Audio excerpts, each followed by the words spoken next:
This video is brought to you by my two books, Practical Music Theory for the Rock Guitarist and The Blues Guitar Bible. Want to learn about modes, harmony, scales, chord substitution and keys? Or maybe you're interested in supercharging your blues guitar rhythm and lead chops.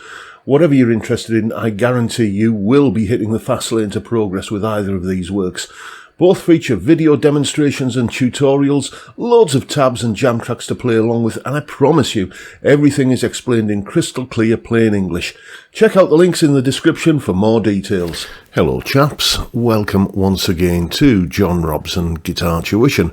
As always, I do hope you're well. It's Tuesday, it's a top 5 video, you know the format by now, and as I always say these days, you've seen the thumbnail and you've read the title, so you know what I'm talking about. It's one Mr. Rick Beato. I first discovered his videos back in about 2019, I think it was, and yeah, just very, very interesting guy to listen to. You know, when you look at his career, he's gone from, I think, from college professor to being in a rock band that came this close to making it big, through to, you know, kind of doing what I'm doing now, basically jobbing guitar teacher to record producer and studio owner, and then, you know, onto being one of the big players in guitar YouTube. And I'm a massive fan of his videos, and I just I've learned lots from them, and I just thought I'd detail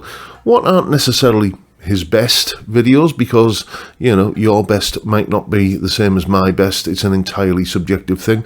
But these are my 5 favourite Rick Beato videos, and this was a very tough list to narrow down to 5. There might be a part 2 of this one. But today we're going to be talking about these, starting with More Than a Feeling song analysis.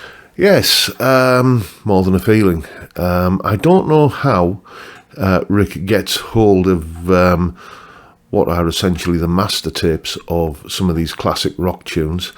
You know, I suspect it's probably, you know, when some studio is tasked with converting what is the old magnetic tape into a digital format, then there might be, you know, a USB drive kind of changing hands somewhere along the line. I don't know. I don't want to speculate. I'm not casting aspersions on anyone, but that is, that's my suspicion anyway. Let me know what you think of how he does this. But he does get the master tapes of many songs, and he breaks them down, and you can hear the intricacies of all of the individual instrument and vocal parts, and you hear stuff that you hadn't noticed before. Well, you had noticed, because things that you notice on a subliminal level when you're listening to the track, and you think, ooh, that's why it sounds like that. And in the case of this particular tune here, when you hear Brad Delp's vocals soloed, oh dear me, what a fine voice that chap had. You know, some of the notes that he can reach with his voice, or he could reach with his voice, sadly no longer with us, rest in peace. Some of the notes he could hit with the power, you know, it wasn't like he was at the top end of a shrill falsetto. He was really kind of belting it up in his higher register.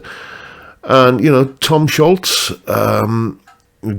not just a great guitar player and songwriter, but, you know, his bass playing, when you kind of hear that being unmasked in this video, it's, you know, you think, yeah, you know, just on his own, he would have been regarded as one of the great rock bass players, just if he did nothing else but that, but he did so much more, obviously. So yeah, really enjoyed that video. I'll put links to all of these in the description below, if you want to check them out for yourself, if there's any you haven't seen. That's definitely one worth checking out. Next, Rick Wakeman interview. Any interview is basically, no matter who the guest is, they may be one of the most influential and groundbreaking musicians of their generation, or of any generation. But if they aren't entertaining to listen to, talking and chatting, then it can be a little disappointing. And fortunately, Rick Wakeman is the consummate storyteller, the consummate raconteur. There are so many anecdotes that he tells in this interview about how he met the Queen Mother, for example, and then met her again many years later. And that's all wrapped up in one nice little amusing story. How he almost blew his first proper session gig because he was still a schoolboy at the time, or kind of doing his A levels. And, the big-time producer asks him, "Are you available in the morning?" He says, "No, I've got a geography exam." And then he recounts his tales on the road with Yes, and, that documents their recording process, and,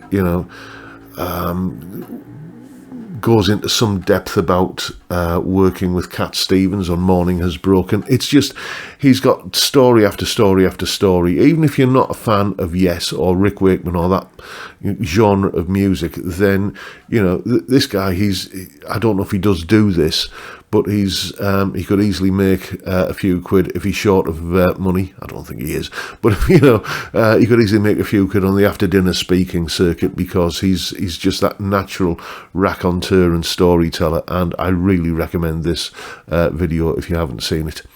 Next, Stewart Copeland interview.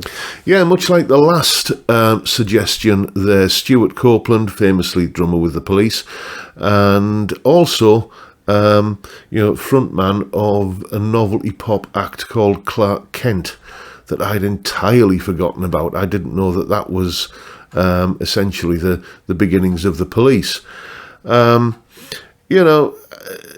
He's just so down to earth and so amusing, and telling not telling tales out of school, but recounting stories of what it was like creating Message in a Bottle in the studio with Sting.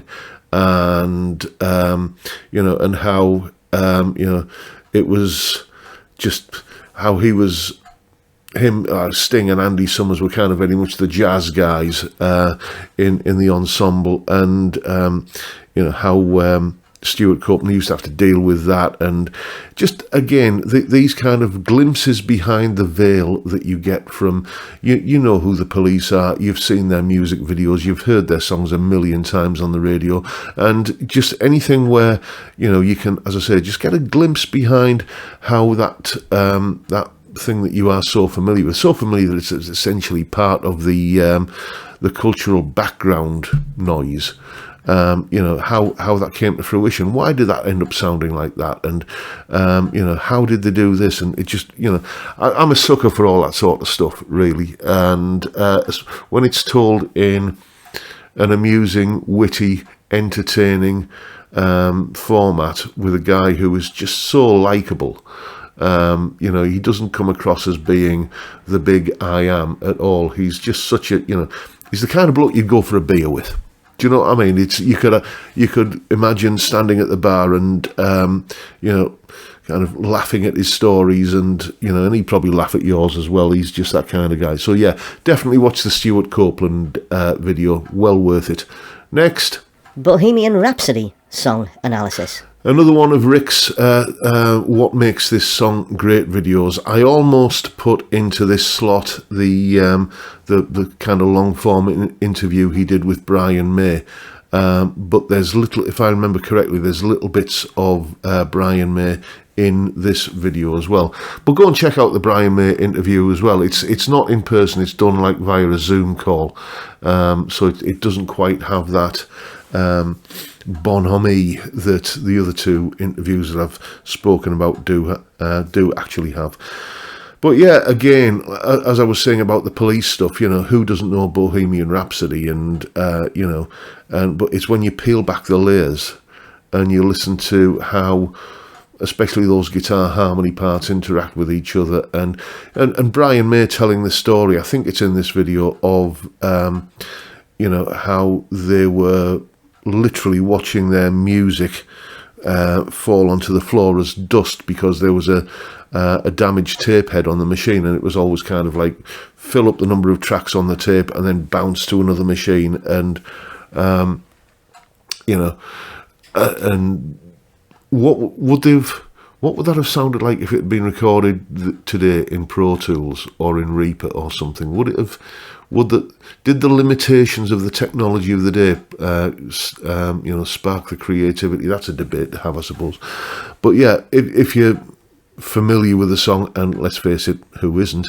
And even if you're not a fan of Queen or that song in particular, it does, shine a light on what it was like to record something that ambitious in 1975, was it, on the technology available then. So yeah, really interesting and definitely worth a watch.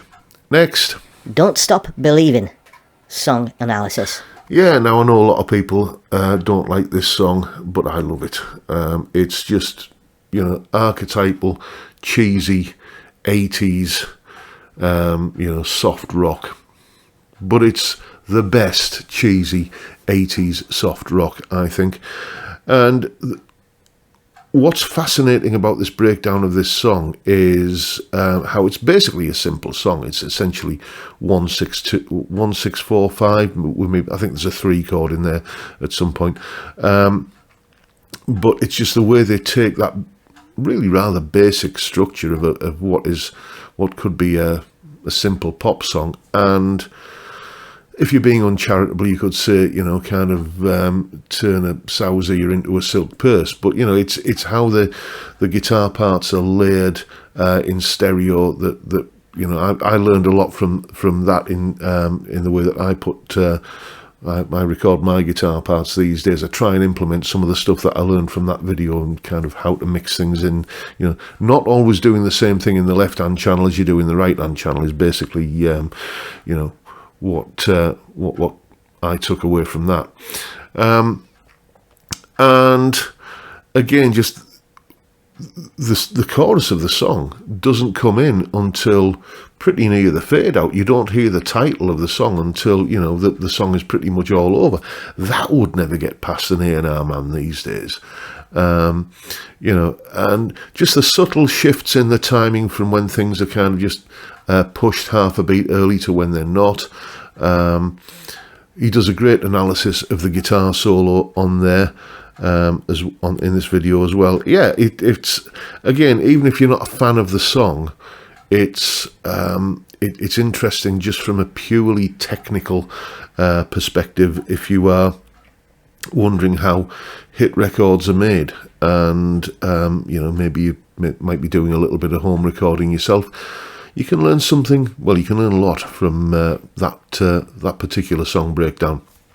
And there you go, folks. Those are my 5 favourite Rick Beato videos. Let me know what you think of my list. Do you agree with me, or am I a blithering idiot who doesn't know what he's talking about? A whole range of opinions will no doubt crop up in the comments. Why not leave yours down there as well? And that's the video for today, folks. Hope you've enjoyed what you've seen and found it entertaining in some small way. And if that's the case, please hit the subscribe button and the notification bell if you haven't already done so. And why not drop me a like as well while you're at it?